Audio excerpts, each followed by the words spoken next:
We'll be taking questions throughout the webinar, and we ask that you chat in your questions using the chat box functionality, selecting all panelists on the dropdown. We'll set aside time near the end and at the end of today's webinar to address these questions. For those LMSWs and LMHCs interested in obtaining CEUs, you'll be eligible to receive 1.5 CEUs for attending this webinar.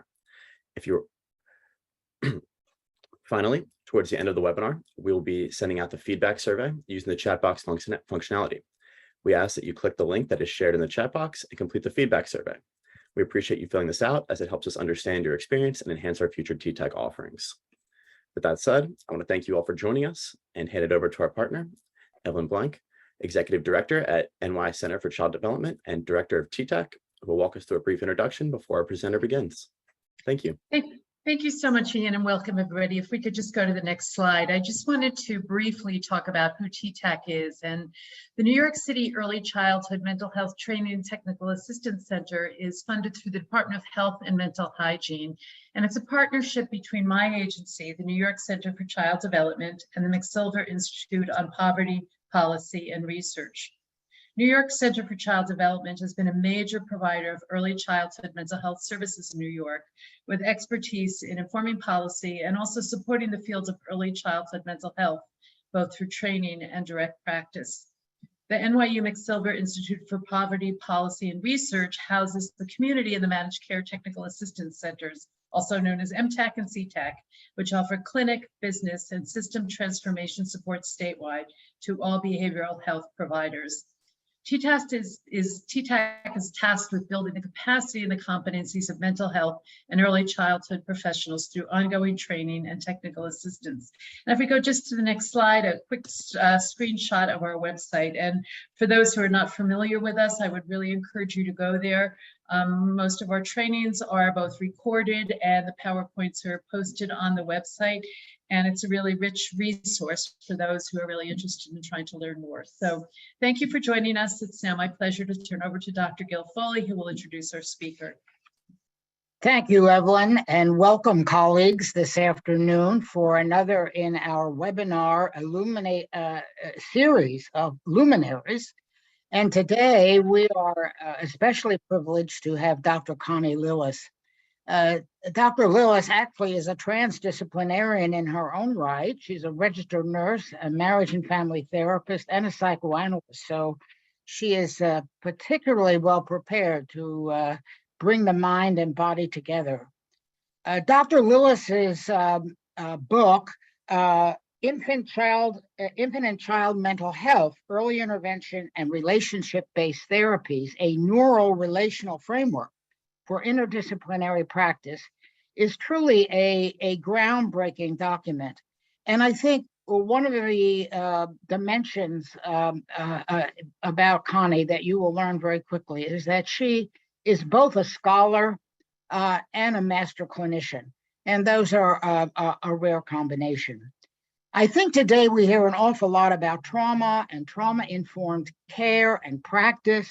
And I think often we don't really know what that means. We have the labels, but we don't necessarily have the practices. And so today, Connie is really going to break through that area and translate for us what toxic stress really means in everyday life and everyday practice.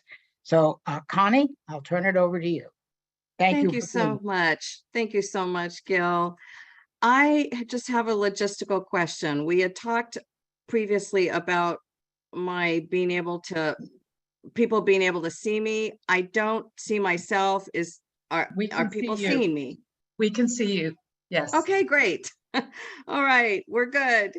Thank you so much. Thanks, Gil. I will just reiterate that I do have this textbook, this original work that was part of the interpersonal neurobiology series that Daniel Siegel started, and that's still an ongoing work. And it's taken me since 2009 to really translate this into something that's much more user-friendly that I hope you'll find today. And we're launching an interactive manual, which I'll show you a little bit about today as well. And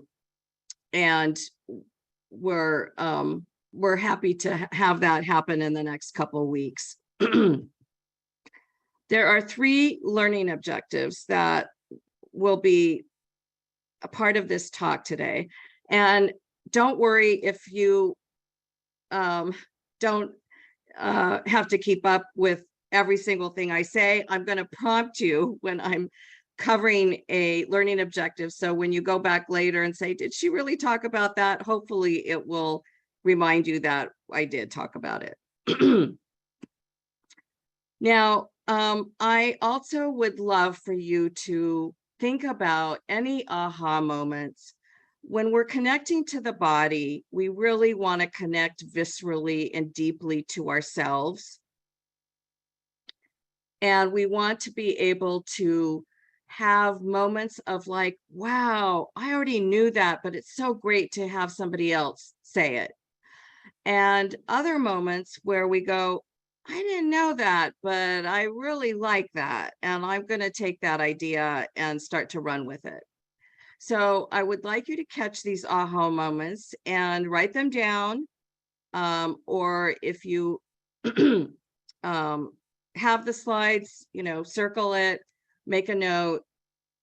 And then, yes, write down your questions as we go so that we can catch up with the questions. And sometimes I answer a question. And so when we do take a break for that, maybe I will have answered it. And if not, please feel free to reiterate that to Gil, who will be helping us with that. Now, this newer work and this translation work from the textbook into practice is called 3 Steps to Resilience. And it is based on the metaphor of a tree. So there's 2 big ideas that I'm going to introduce to you early on here. And this first one is the idea of the tree. And the next one will be 5 paradigm shifts. So this tree represents ourselves as a living, breathing organism. And we start with the roots to the tree. And that's what the focus of our webinar today is on. That I want to leave you with the ability to identify what stress looks like and to be able to understand what's adaptive versus toxic stress. Stress in and of itself is not bad, it's healthy, and I don't want anyone leaving here feeling that a stress response is somehow something that one needs to fear. It is an organic, healthy part of our nervous system. So I'm going to teach you about that colored ball at the bottom of the tree, which is about having grounded roots that are deep and broad and have depth and breadth to them. And that starts the organization of our nervous system.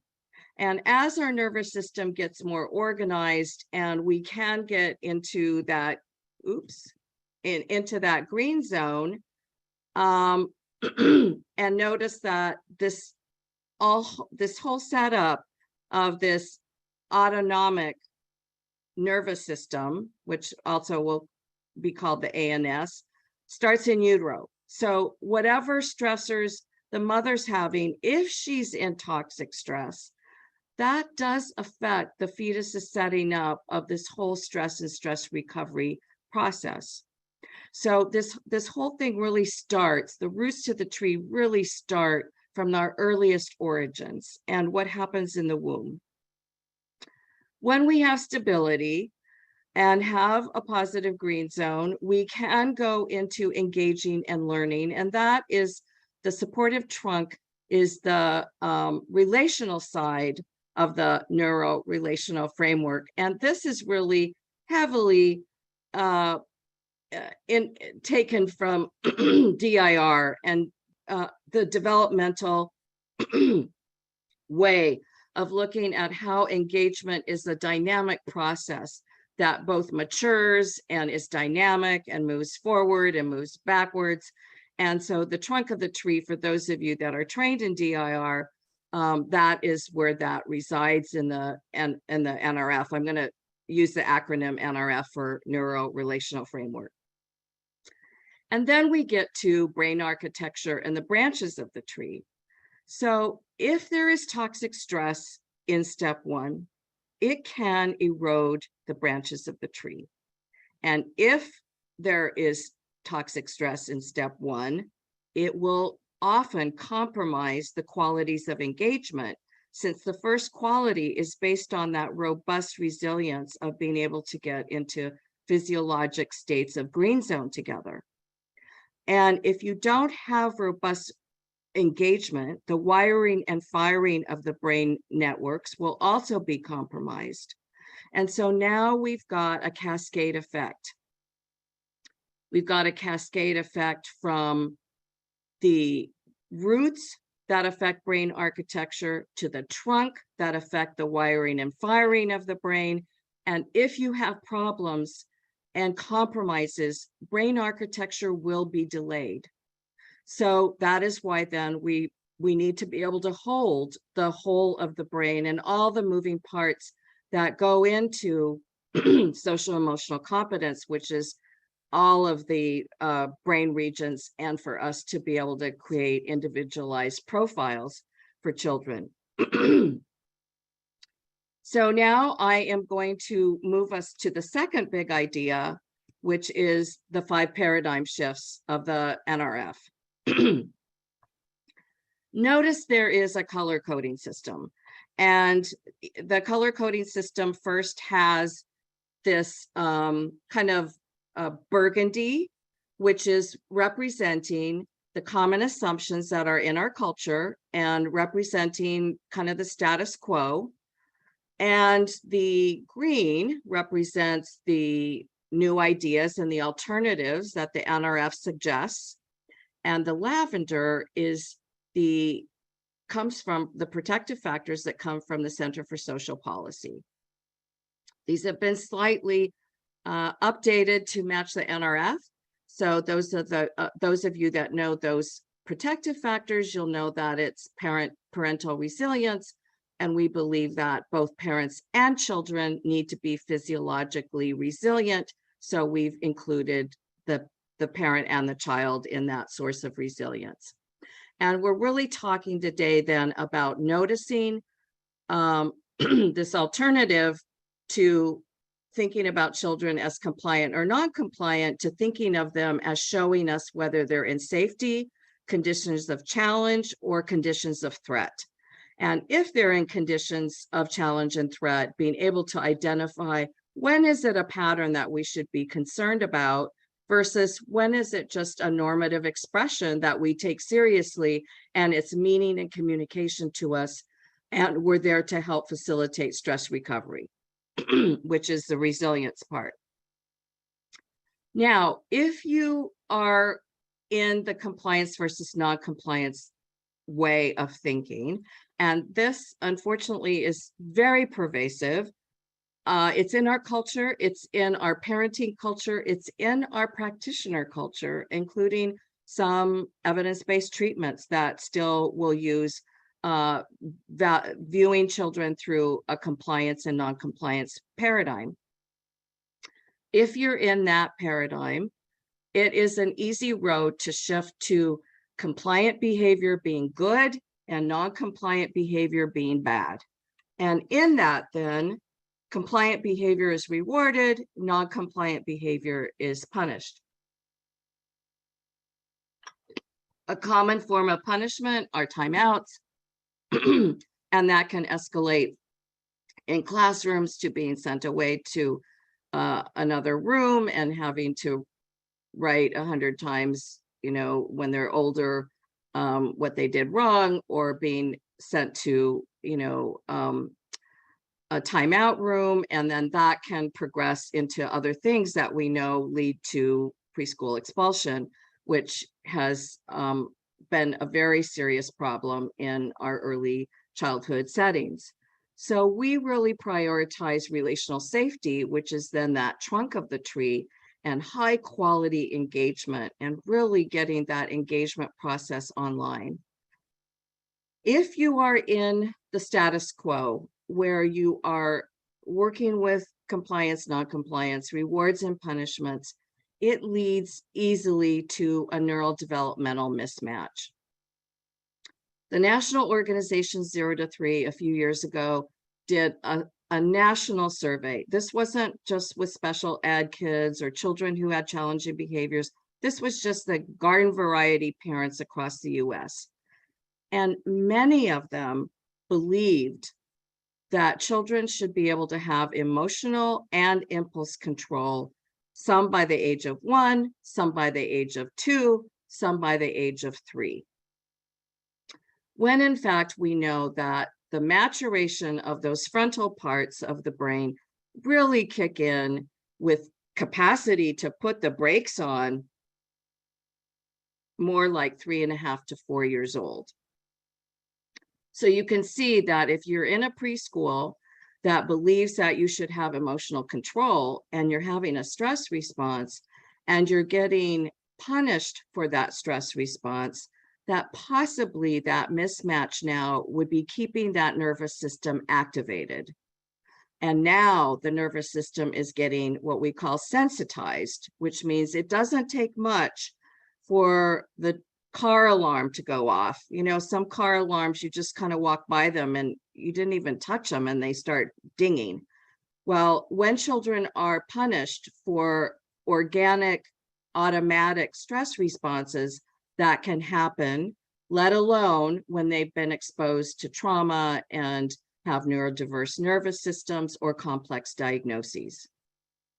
So this mismatch is of serious concern in the birth to 5 realm and at all ages, because if they started off with this mismatch, that mismatch carries through to their school, to their elementary and teen years on into adulthood very often.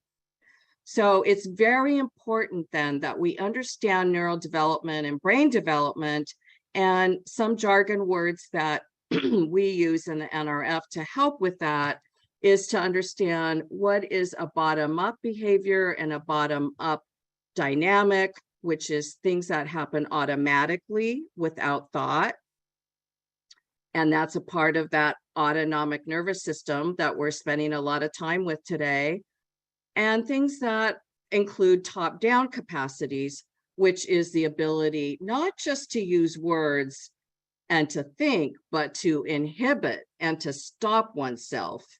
And that requires extra top-down control. And that is not what does not kick in until this 3.5 to 4 years of age, and takes years to mature. The latest is mid-20s, and add 5 years to that if you've got a trauma history or a developmental neurodiverse, a developmental delay or a neurodiverse nervous system. So it's like kind of like, what's wrong with this picture when we are punishing children who don't have the capacity to inhibit, and it literally takes years for all of us to mature, and they're just starting.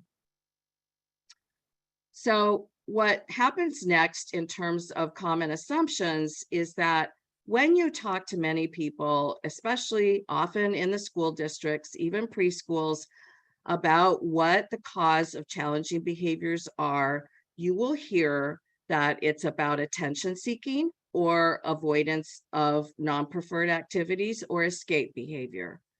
Those are very simple solutions or simple problems that then get linked up with simple solutions. I've had children who are older with very severe behavior that you would call very egregious. And it's the same 2 or 3 things that have been attributed when children are clearly in severe stress and distress. So that simple cause and simple solution is something that we are up against all the time. And the reality is that most of the time, stress patterns that are in fact toxic have many reasons for them. They're complex reasons. And we then do use brain architecture and hold the complexity and create individual care plans and individualized care based on mapping out the triggers and the toolkits for each of the children and the parents and the family system, really, when they are in toxic stress. The last common assumption is, I don't know if it's an assumption, but it's a common experience that our systems of care are very fragmented. This whole NRF really began, the bonfire of it began 27 years ago when I had preemie twins. One of them was malnourished, quite severely malnourished, and spent a month in the neonatal intensive care unit. And when he came home, he was inconsolable, unsoothable. I went from practitioner to practitioner to practitioner. They all were lovely. They had wonderful expertise within their domains, but they all presented their solution as the whole pie instead of a piece of the pie.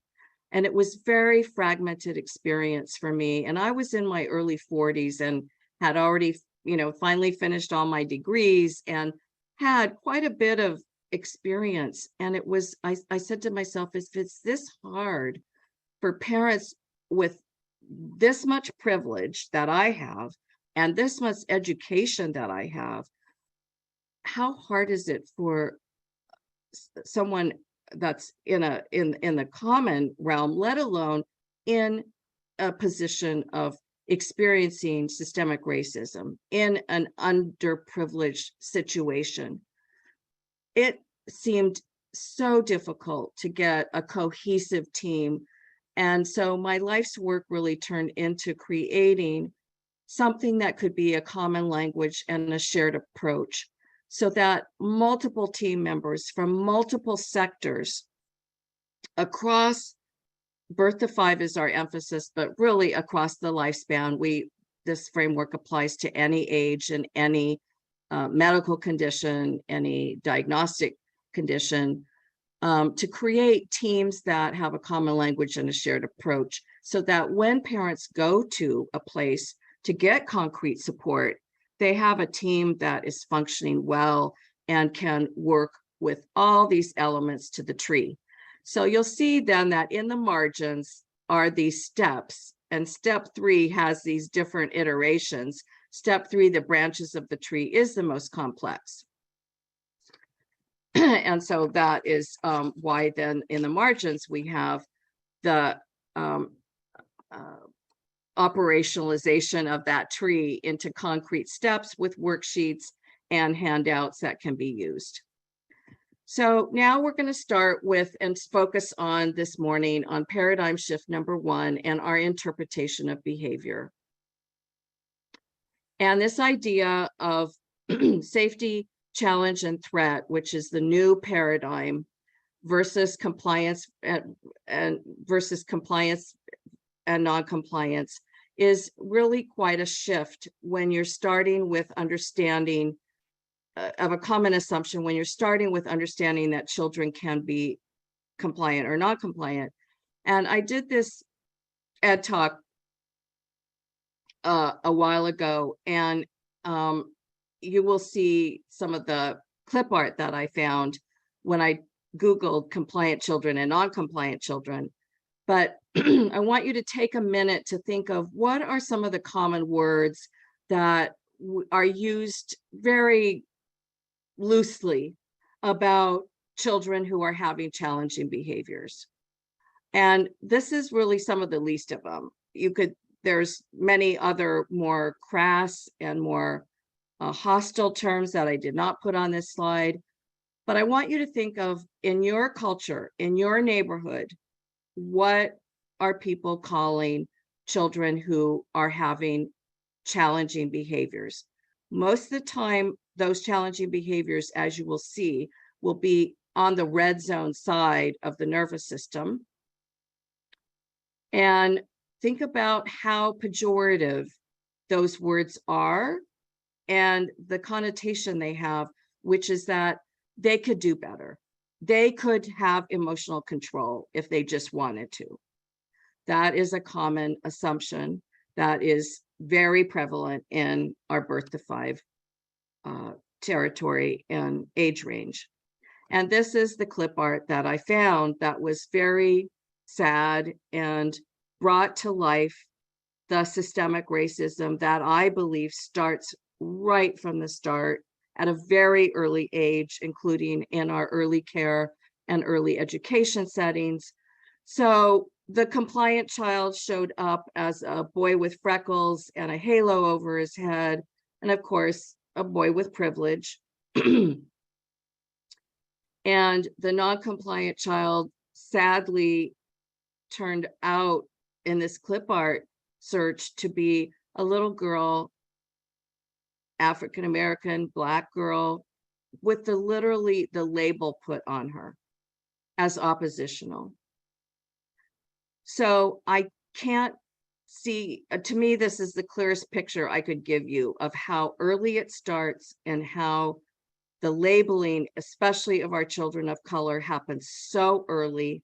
And the misunderstanding and the mismatch I was referring to then starts so early. And then the punishment cycle starts so early, which reinforces their stress responses to begin with.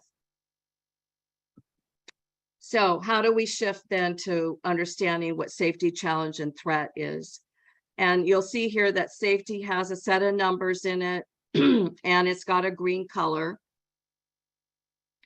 And so the green zone is going to be one of our conditions of safety, that when our nervous systems are in a condition of safety, we can get green, which is to be calm, present, attentive.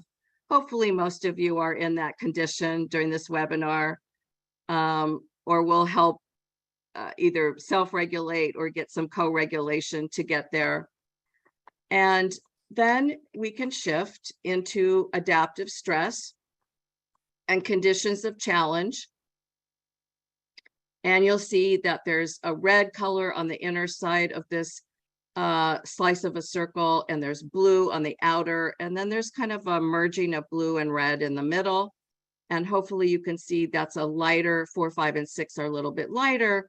And then we can have threat, which can also be adaptive, and conditions of threat that are darker and higher intensity. So this idea of intensity is an important concept that I'm going to cycle back to, because it is a part of understanding whether we have a toxic pattern or not. The two-way street there that you see is really there to show us that we want to hover, for the most part, between being green, having stress challenge, being able to tolerate stress challenge. If we have a condition of threat, being able to go there, the fire alarm goes off. There's, you know, we have many things. We have flooding happening right now across the United States, and we've got fires in the state of California, which is where I am. We have natural disasters, and many reasons as to why we would go into threat and why that's adaptive and appropriate. Point being, though, that we want to be able to come back to safety and be able to recover. So this is really showing us colors that relate to what are referred to as states of arousal. I'm just going to say a little bit about that, and then we'll get into what these are with more depth. So states of arousal were discovered in the 1970s, and they first were really defined as states of consciousness. T. Barry Brazelton, who was really one of America's most favorite and honored pediatricians for many years, him and others in Europe discovered that infants have different states of arousal, and when they're in the green zone, which was now that's a kind of the simple term that we use, and there's many other terms, the calm alert state. Heide-Lise Alls' work focuses on the alert processing state. We're all talking similarly. There's windows of tolerance that others refer to. We're talking about a similar phenomenon where from infancy on, there can be taking in of information and processing of information. And when I was an RN in the early 70s, I was first taught that infants functioned at a brainstem level. And then in the mid 70s, when the alert processing state was discovered, all of a sudden it was like, oh no, they're actually much more astute and able to do many more things than we thought. hence the birth of infant research that started in the 70s. And from there, we've been studying them, since then, and we have a tremendous amount of research now. And then the decade of the brain also came along and supported this shift. So a state of arousal is a group of biobehavioral markers that regularly cluster together. And it's also directly was linked up from the very beginning with the amount of sensory awareness one has. So in deep sleep, one has very little sensory awareness. There's in deep sleep, all of the outside sensory world is blocked out. People have slept through earthquakes out here in California. People have slept through intruders coming into their home in the middle of the night. Deep sleep is a deep restorative shutdown state that blocks out a tremendous amount of sensory input, and it takes an awful lot of sensory input to wake you up from that state. And then that's at one end with the brake pedal. At the other end is the gas pedal. And these words were the original words from Dr. Brazelton and Heidi Salz's work, that when you have a child who's got the, pedal to the metal and they're rolling around in the grocery store, kicking and screaming, and you're trying to have this be a teachable moment, and they start kicking more input doesn't help them. They usually get more escalated. So there is then a way in which when we're in the green zone, we process the most amount of sensory input and information, which is why it's a state and condition of learning. And once we get out of that arc, and this is the reason for the arc, is to show us that at the top, the green zone, we're taking in the most amount of information. And once we start to lose that green zone, we're going to have less and less capacity to process. And then the higher the intensity of that stress response, the more we are going to have trouble processing information. So let's continue to think about safety.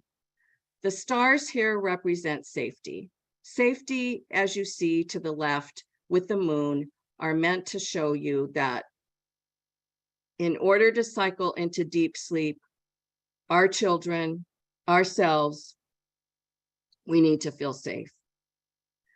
And we must start with assessing whether children and parents are sleeping at night, because the deep sleep restores our thresholds, resets them for the next day, so that we can function and have more robust capacity to handle information, to handle stress challenge without going into threat, and to recover back to green.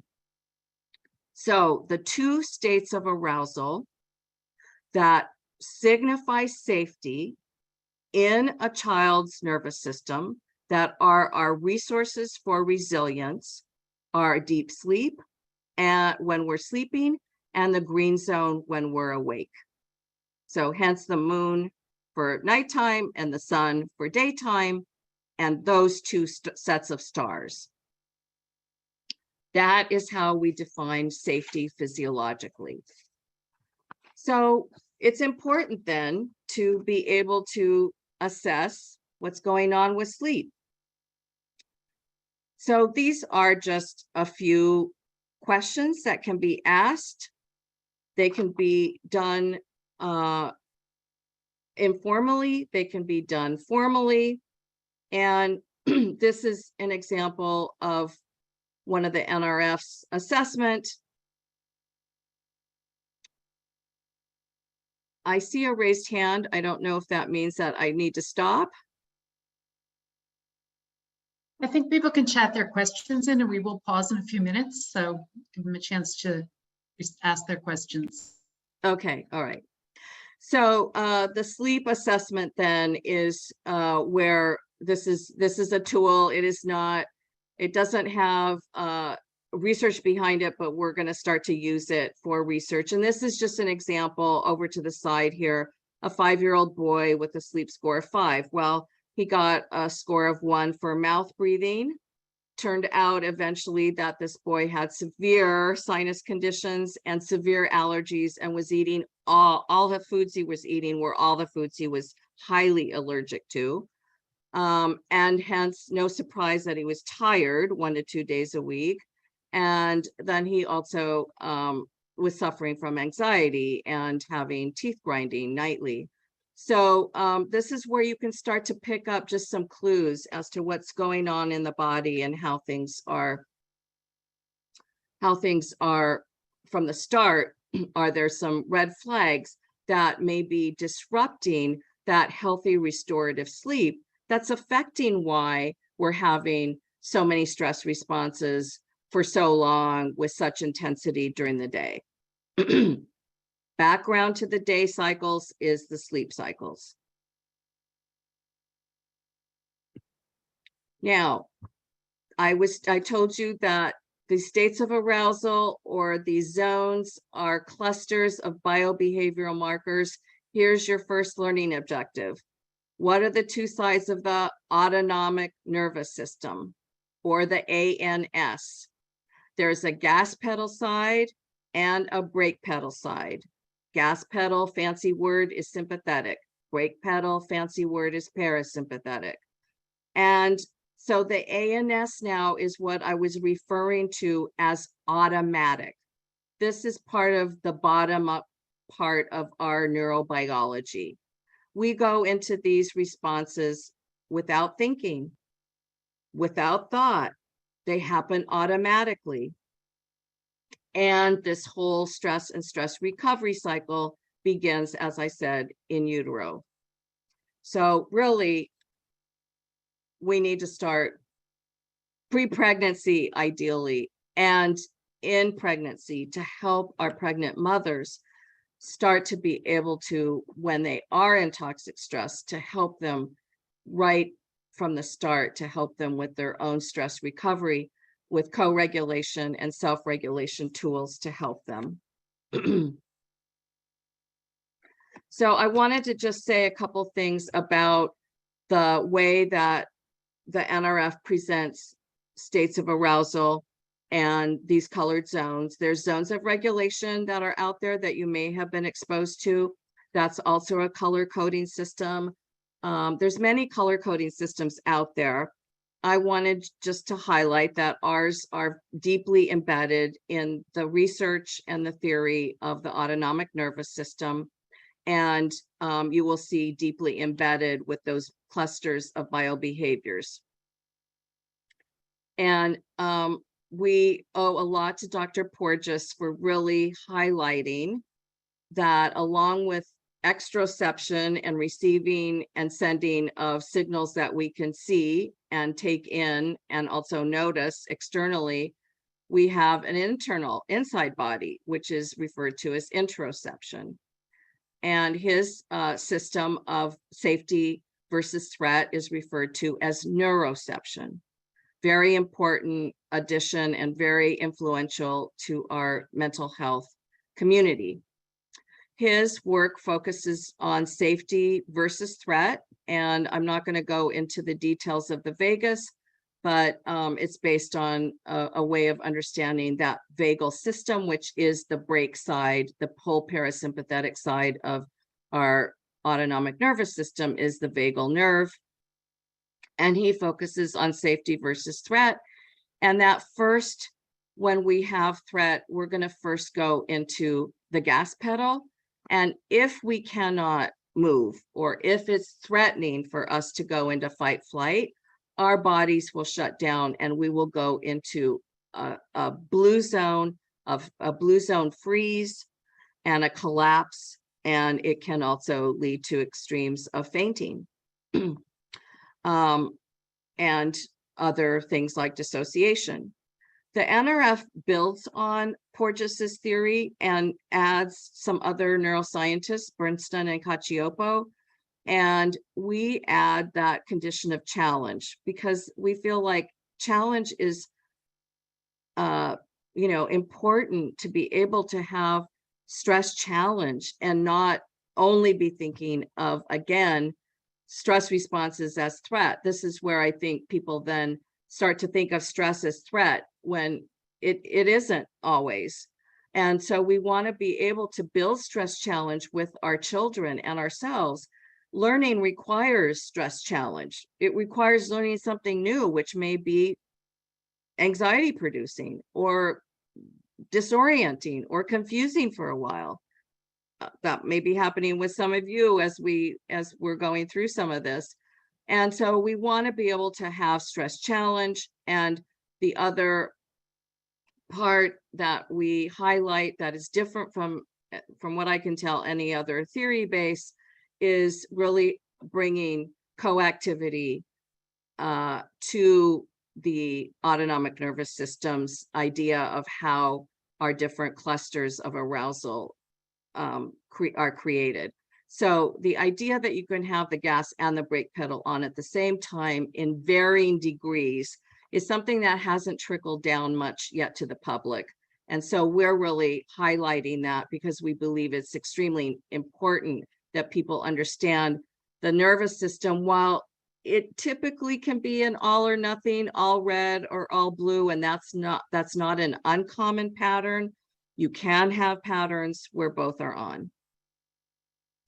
So now this is just to introduce to you that the 3 Steps to Resilience is an interactive manual. It is, we have built it specifically for interdisciplinary and international use. There's a very significant NRF community in Canada, but I'm also happy to say that we have an emerging NRF community in Ethiopia, and we're starting to translate some of our worksheets into Amharic, and these will be used in a preschool that's being built in Ethiopia. So we're really hopeful that this will spread internationally, and we encourage anyone who's across the world to be curious and investigate the NRF. And now I'll show you, this is just a picture of showing you that this is what the manual looks like. On the left, you have your table of contents, and you can move in and out of any section. It will keep track of where you last were. And over here to the right are all the tools that are involved in step 1. And all these worksheets that you are seeing today are listed for you. And in order of the interview and the assessment process, they're all ordered for you so that you can follow that sequence. And the text has scripts, sample scripts for you, and walks you through the linearity of it. Although this is a framework that you can use non-linearly, most of the time we have to learn linearly first. So it's set up for you in that way. So now one of the tools that's in there is the awake states indicator. And now we're going to go through these clusters that I said that constitute states of arousal. And the second learning objective is to recognize 2 biomarkers per each of these 4 stress colors. You'll see here that red has a positive sign and a negative sign. I'm going to explain that to you in a minute. But I would like you to use yourself. When we go through each of these clusters, we're going to practice looking at pictures so we can see these clusters come alive, but I want you to have it come alive inside yourself. So when we look at a cluster with more depth, please consider thinking about yourself and 1 or 2 markers that tell you, yeah, when I'm showing that, I'm in that zone. So here's the green zone. I'm just going to pause for a moment every time we get to the next zone. I'm just showing you some of the biomarkers that I hope you see in the pictures that follow. But take a minute to think about, how do I know I'm green? How can I tell, or how can someone else tell who's looking at me that I'm in the green zone?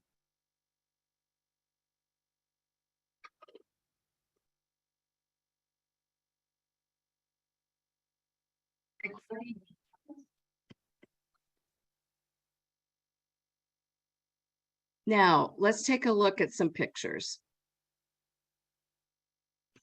This, I hope you can see, is the baby molding into another person's body. And we have that experience with cuddling, where we mold into each other's body. So this isn't just for babies, it's across the lifespan. But that skin-to-skin connection that a father can have, some research shows that if they have 15 minutes of that skin-to-skin, they will make an emotional and physical commitment to that child.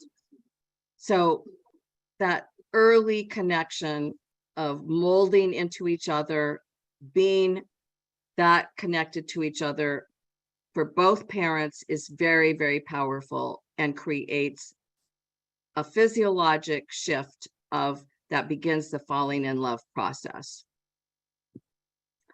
Now take a look at how beautiful this is in terms of the success of this green zone is really through that postural support. Notice the beautiful way in which this father is his whole arm is supporting the trunk, his hand is beautifully supporting the head, and you see this baby at midline. When the motor system is at midline, meaning the arms and the legs are at the midline of your body, that's a quintessential sign of one of the signs that our bodies are relaxed with good tone and we are in a physiologic state of stability or green zone.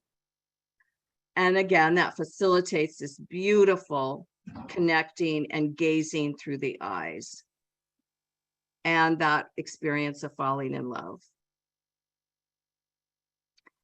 And I want you to notice the bright, shiny eyes in this picture and this big smile.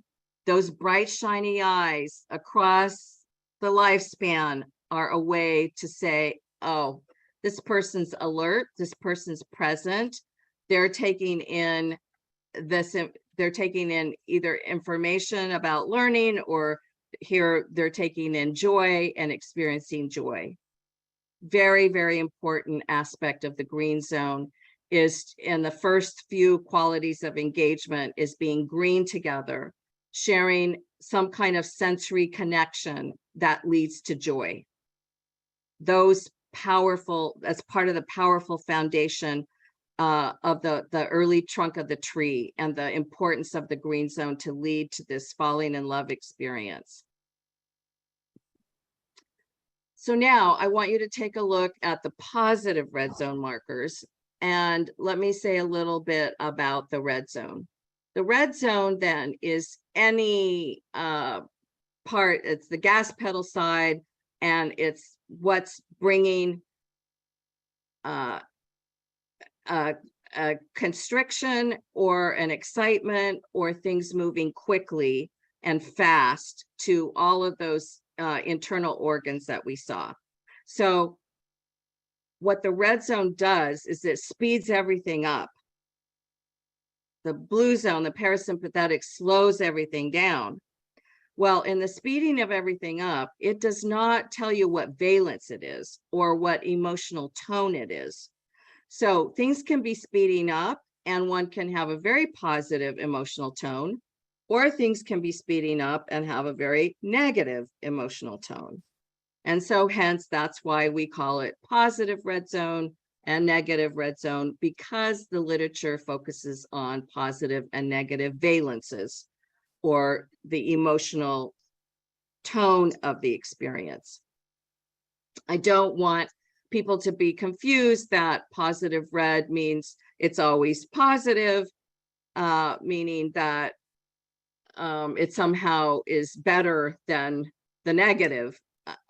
It's only really referencing the excitement and the kind of the giddiness of being in a state where things are moving quickly and we're in high excitement. And I hope all of you have experiences of this. This is, again, a wonderful place to be. And our children can be in this place. And this is also can be a wonderful place for them, except when it's all they do and they're constantly jumping and using their bodies in ways where they cannot slow it down and they cannot get into green. And again, that will be part of what we talk about, a dimension of toxic stress. So take a look and see, are you ever in this zone? Some people don't identify with it. Are there any biomarkers here that you can see that you might be doing, such as multitasking, moving around at a very quick pace, trying to get a million things done at once right before you leave on holiday?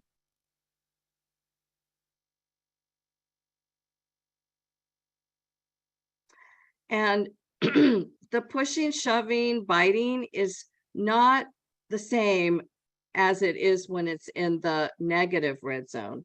This is more like accidental.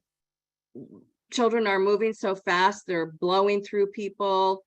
They can get overly excited and bite, but it was out of like wrestling with their dad and giggling and laughing, and an overextension of too much of this, and the motor system gets heightened.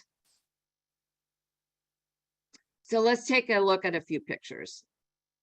This is just good old fun, jumping on beds, jumping off of beds onto the floor, just having a grand old time. And like I said, this is all adaptive, all healthy. In and of itself is not a problem whatsoever. We all should have moments of heightened joy. Here you could see kids running around, they're chasing each other, they might be screeching, squealing, all good fun.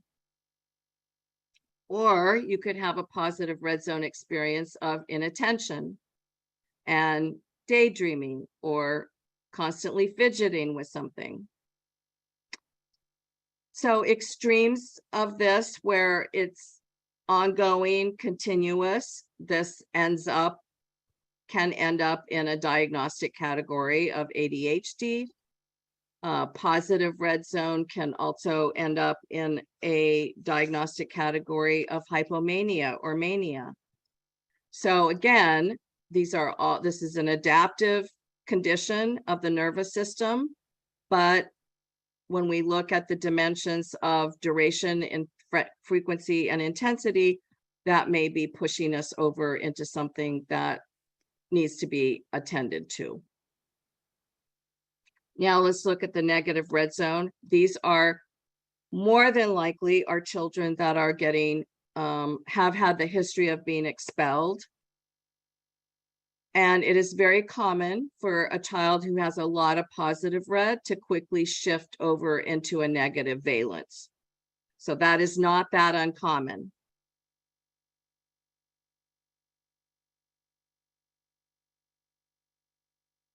And this little baby in the middle is the most distressed.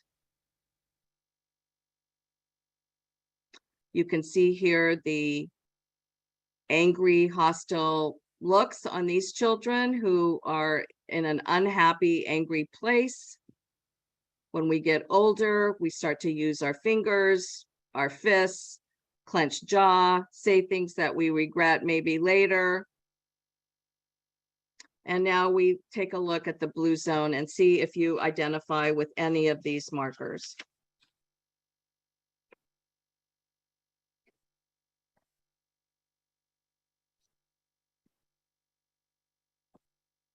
This can be a condition of sadness. It can be a condition of just tuning out, zoning out. Extremes of this can be dissociation. This is again what Porges brought to us in terms of understanding that that vagal system can shut things down. Infants can be depressed. Look at the glassy glazed eyes. Look at the low tone in the cheeks. We can have children of all ages that are flat and not engaged. And these blue zone and combo zone children often get most missed. They are not thought of as being in a toxic pattern because they're quiet, They are often very compliant. And so here is where compliance also is a problem, because measuring children's behavior and the meaning of it from compliance can get you into trouble and thinking you've got a good, easy child in your classroom or a good, easy baby, when in fact they may be in a blue zone. We have also postpartum depression.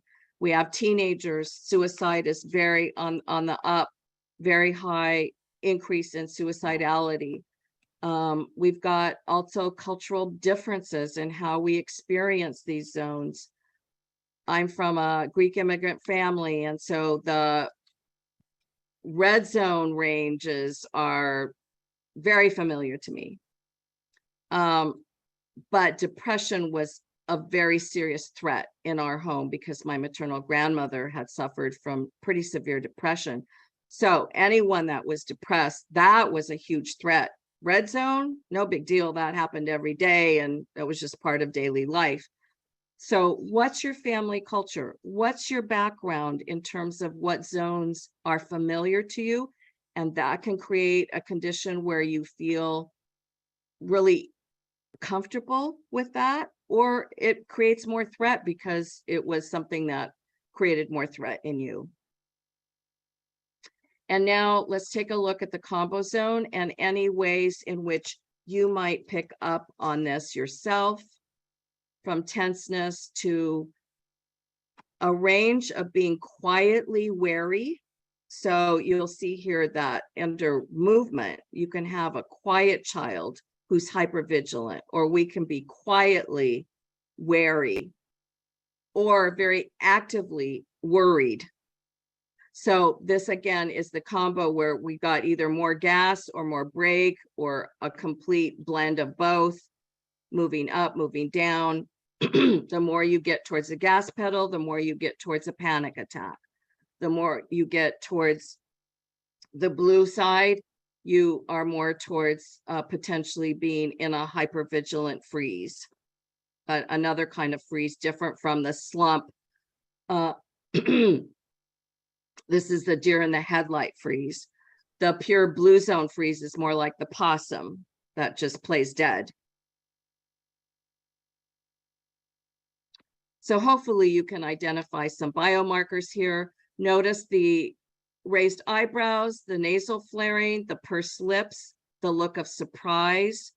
Again, this starts very early, continues on through the preschool years and on into our teens and adult life. The furrowed brow is another expression of this. And just to reiterate now, we all can have these across the lifespan. So how do we distinguish between adaptive versus toxic stress? This now is kind of the punchline to the talk. I want you to take a look at this, what we call subjective units of distress pie. It is just a scale of 0 to 10. I think EMDR is one of the evidence-based treatments that uses this. We've adapted it to our stress colors. So is your own nervous system able to stay in a modulated state of stress challenge, which is intensity 4 through 6.9? Are there times when you quickly just go into a 7 to 10, whether it's anxiety or the positive red isn't shown here, which we need to add, but this shows fight, flight, or into a flat, more towards a complete shutdown, depressed, dissociative state. So what happens to you? What happens to the children that you are seeing and the parents that you're seeing? And so now these are the dimensions, and this was, I think, the third learning objective. What are the dimensions that we use in order to tell whether we're in adaptive or toxic stress? And those are frequency, duration, and intensity. These are the dimensions underlying toxic stress patterns, and these are what can be used in documenting whether you have toxic stress or not. And so I want to show you this last worksheet here and just walk you through how this worksheet helps guide you. And this is, again, a fillable worksheet that's a part of the 3 Steps to Resilience manual that's online. But here you can take each of the stress colors, and I do recommend starting off with the stress colors before you get to green. Sometimes parents can say, oh, you know, my child has 80% green zone if you start with green, and then they go, oh, well, they're 50% negative red, and that's why we're here. And then, you know, and then the numbers just get all thrown off. So basically, I recommend start with mapping out a bad day, a typical bad, stressful day where your child's having a bad day. And we're trying to get baseline on the most stressful day that's happened recently. Because if that most stressful day starts to improve, we know we're making progress. This is what we use for progress monitoring. This is how you know your treatment is improving.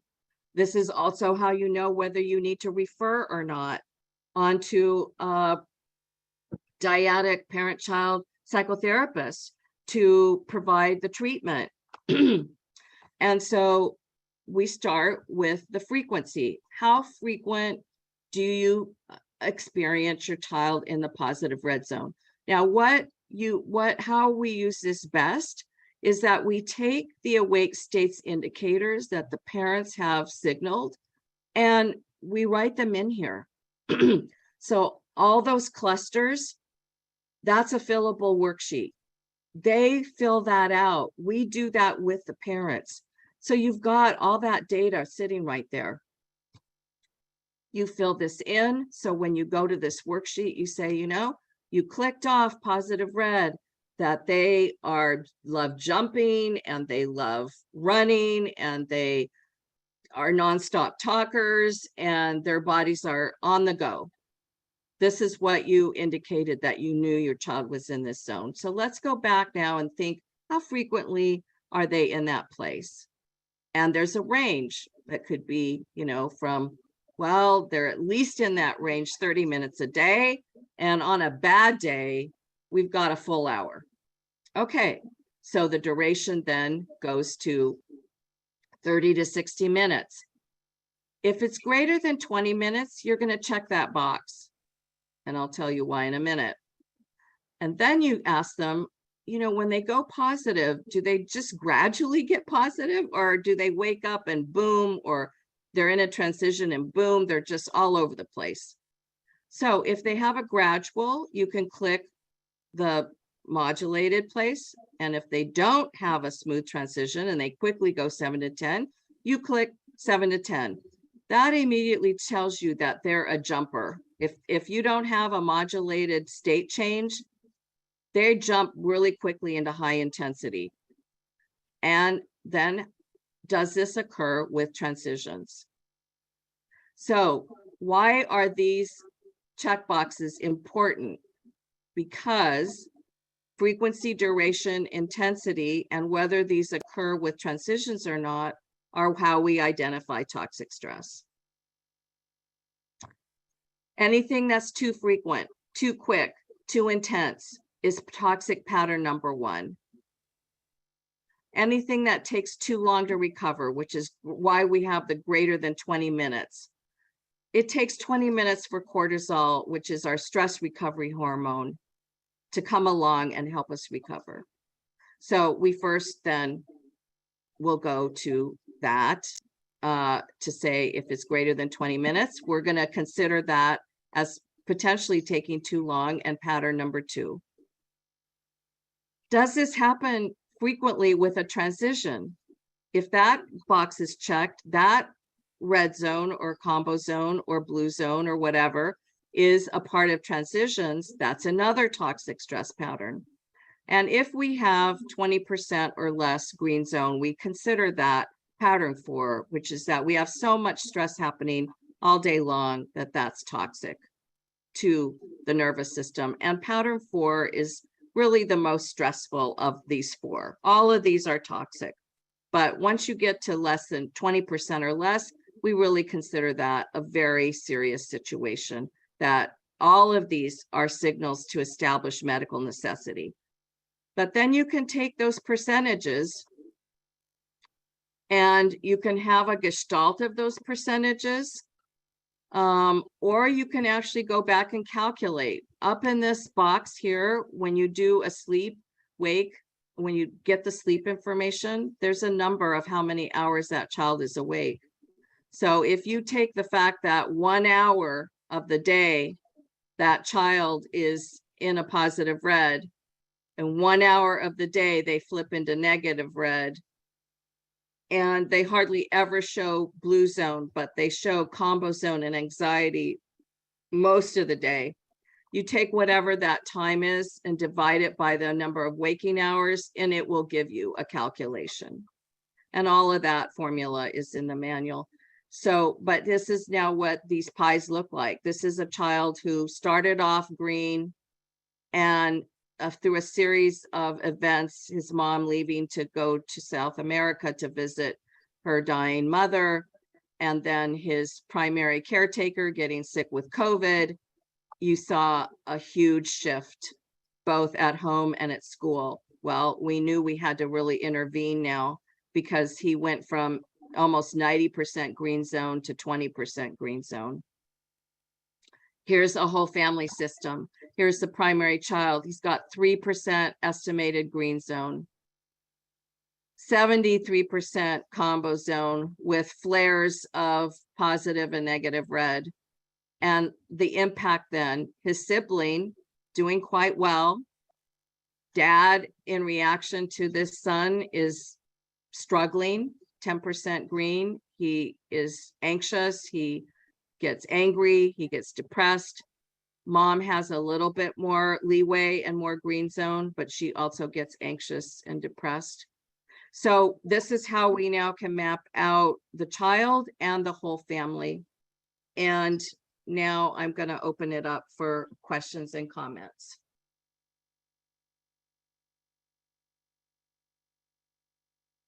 Thank you, Connie.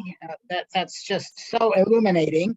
And we don't seem to have any actual questions in the chat box. I'm wondering if any of you in the audience have questions or comments that you would like to open your mic and discuss.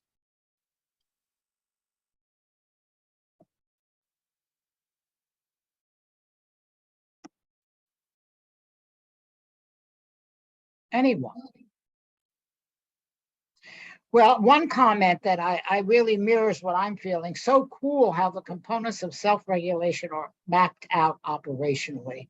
And I just think it's quite a useful model for really translating what we know into what we see and measure and then know what to do. And you've just done a beautiful job of differentiating and articulating these different states. Any other raised hand? Yeah, I think there's some questions in the chat box. So there's a raised hand with Joanna as well. Yes. Okay. All right. We do have some questions. I'm sorry. What is the length of training necessary to use the system? It's fascinating. You know, our interactive manual, which will be released online in a couple of weeks for public use, it's itself a training manual. So you could purchase it and see how far you get with the instructions in it. And then we will be releasing video-based trainings later this fall for each of the steps that you also could purchase if you felt like, yeah, I really want more. And then down the road, we also will be offering consultation hours. So it is, you know, I might be able to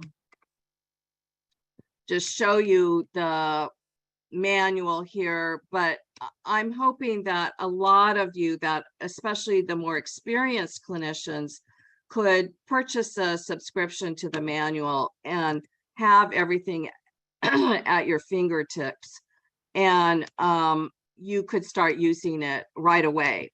Now, we certainly want people to be well trained, and so if you are feeling that, you know, that is something that you need more training in, then when you purchase the manual, it allows you to, it will give you notifications that when the training videos are up. And I will just show you perhaps the manual here online for a minute. So here it is. And over here is the table of contents. You can shift in and out of this. And like I said, once you're once you're over here, you can get your resources. And there's a purpose. You can download this right away. But inside the manual, then it will show you the purpose of the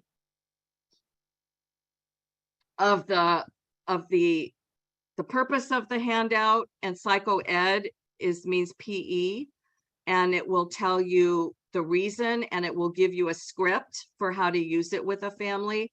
And DC means data collection. So here is the sleep assessment I had talked to you about earlier. And these are all fillable, so you can download them. You can have them ready to go for a family when you're doing an intake, and as you can get through them, and then you save them. You can save them. You can use as many as you want. It's kind of an unlimited use once you are in and subscribing. And so there'll be notifications. This is where we will notify people. This is where you can email other team members. This is a notification when the videos are coming out, and there'll be short videos that will also be attached to this. So we're trying to set you up for success by giving you scripts, giving you the purpose of these, how to use them, short videos on them, and then more formal training that will come down the road that you can, for additional support and consultation. Once you feel like you're using it and you're running into trouble, we'd like people to be able to get consultation if they want. Two related and I think quite operative questions, and maybe a whole other webinar. What are some activities to help kids get into the green zone, and how do you recommend intervening with this family that you use as an example in terms of their daily zone cycling? Yeah, that is a good question, and takes us to kind of the, I don't know, did you get back into my slides or not? I don't know what you're seeing, and we're seeing you, we're not seeing the slides. Okay, let me just, did you see the manual? I don't know if it shifted. Did it shift? Yes. You saw the manual. Okay. Contents and yes. Yeah, okay. So let me get back into the slides now. Well, are you seeing paradigm shift number 2? Yes. So for paradigm shift number 2, we start to encourage parents, first of all, do they need co-regulation? Are they in a stress response pattern enough that you as a practitioner need to spend some time helping them co-regulate to get the oxygen mask on themselves? And then how can you coach and model and be with them to support them to co-regulate their child? So that is, again, a parallel process that becomes part of what we teach and is often necessary. Then in terms of matching bottom up with top down, this was that expectation gap I talked about earlier, that we get into this vicious cycle of punishing stress responses. And we help parents and practitioners understand, if this is a bottom-up family, we need to be doing bottom-up activities.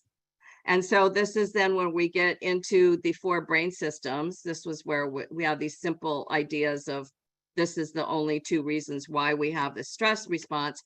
So that's then where the 4 brain systems show up. And we orient parents to, and we have a way of the interview parents, but we orient them to, we first have to be calm inside our bodies, and we're going to look at what triggers our bodies and what toolkits we have. We then start to organize the sensory world, and sometimes we don't like certain sensations and we also prefer some. So we're going to start to organize what sensory preferences bottom up help us get calm and which trigger us. And that can be relational triggers as well as triggers from the outside world. And then as we read the outside context, if we are more regulated and we are following the triggers and the preferences to get more green, we can start to move to the outside world and relate to the outside world. So we then use the triggers and the toolkits that we discover by going through this interview process, and we create a menu for each child and sometimes for each parent when they are also struggling. And then last but not least, we create a team. And so each of these stories leads to not only the trigger toolkit, but who might we need to collaborate with? Is there, like with the child who had the asthma? Well, we connected to a neurologist and found out through the blood work that he had severe asthma, and he also had eczema. And both of those things show up in toxic pattern number 4, which he had gotten into. And so we are working then on the body on that level with the neurologist. And then we have the OT that's helping us figure out the sensory preferences and the triggers. And then he had been exposed to violence in the home because his older brother, who's quite impaired and autistic, had inflicted self-harm on himself and had inflicted violence with the family things in his bedroom and had bitten his parents. So he'd been exposed to trauma. So we started working on integrating the trauma experience while we were working with the older brother to also bring that threat down. And then of course we had his educational learning needs, and we were starting then, we had team meetings with everyone having this common language and shared approach, sharing his customized care menu, and then creating this collaborative care. So that's how we go to the branches of the tree. Step 1 and step 2 tells us there's trouble. The branches of the tree tell us how to get out of trouble. And that deserves its own webinar, yes. There are 2 questions related to age. What is the age span? You can use this, and what is the age span for the manual? And maybe you can quickly address that, but there is one question that I would like to be sure you address. So maybe you can just talk about age range. Yeah, the age range is any age. This is about our nervous system. And obviously we work with both the child, whatever age they come to us with, and then we work with the parent. So it's across the lifespan. It's a lifespan framework. It's about each of our nervous systems, our qualities of engagement, and what's our individual differences in our brain architecture. So it is universal. This question, I think, is such a powerful one, and I know it's one you're addressing because we have such a fragmented service delivery system. Has this model been used at a systems level across organizations? Yes, in fact, we train teams. And so part of our work is training teams. We've trained teams in the state of Alaska, their whole early intervention system. We did 2 cycles of training there, and we just are in the middle of signing a contract in Washington State, where their early intervention system is inviting teams from agencies. So you cannot get into the program without being on a team and a cross-sector team. And so then we train the teams in these 3 steps so that they do have the common language and shared approach. And we have people that, I mean, it's not easy to do, to get a team together.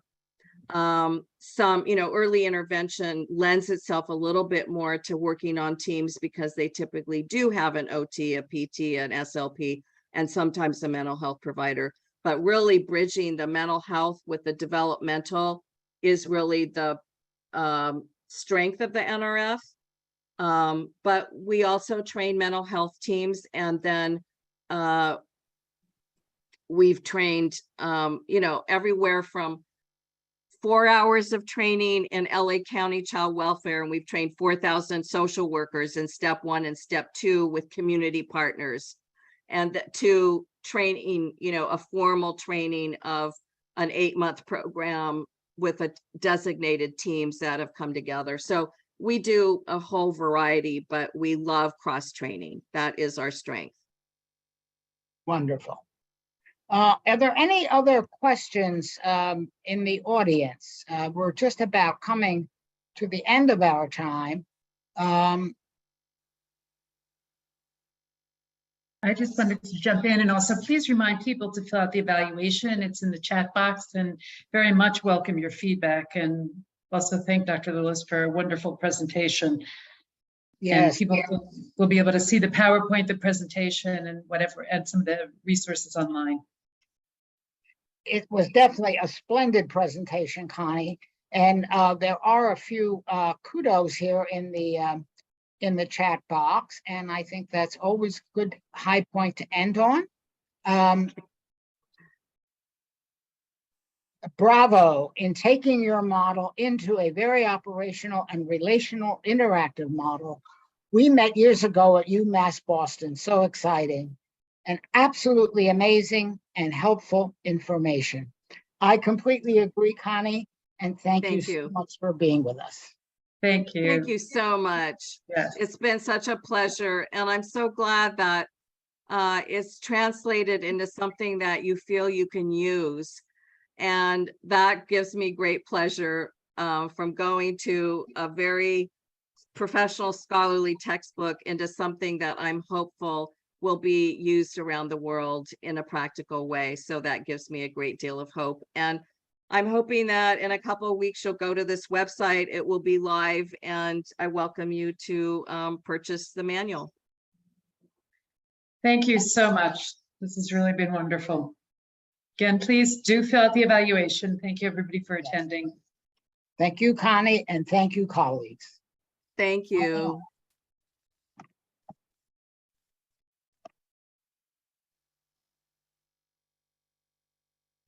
I saw a couple raised hands at the end there, but I think we're ending, so I wasn't sure if we're still live or not. There were some at the end, Connie, but it was a little hard to jiggle between that and the chat box. I was afraid if we did the open mic, it might go on and on and on. And so, Okay. yeah, I thought the chat box would keep it more contained. Someone said I wasn't able to raise my hand or see what was put in the chat box. So, Okay. Well, thank you, Connie, again. Okay. Thank I'm you. so happy you did it. We have a 3 o'clock meeting. That's why I'm sort of jumping off so in such a Sure. I totally understand. Thank you all. I appreciate the feedback, and I look forward to the evaluations. Thank you so much. Bye now.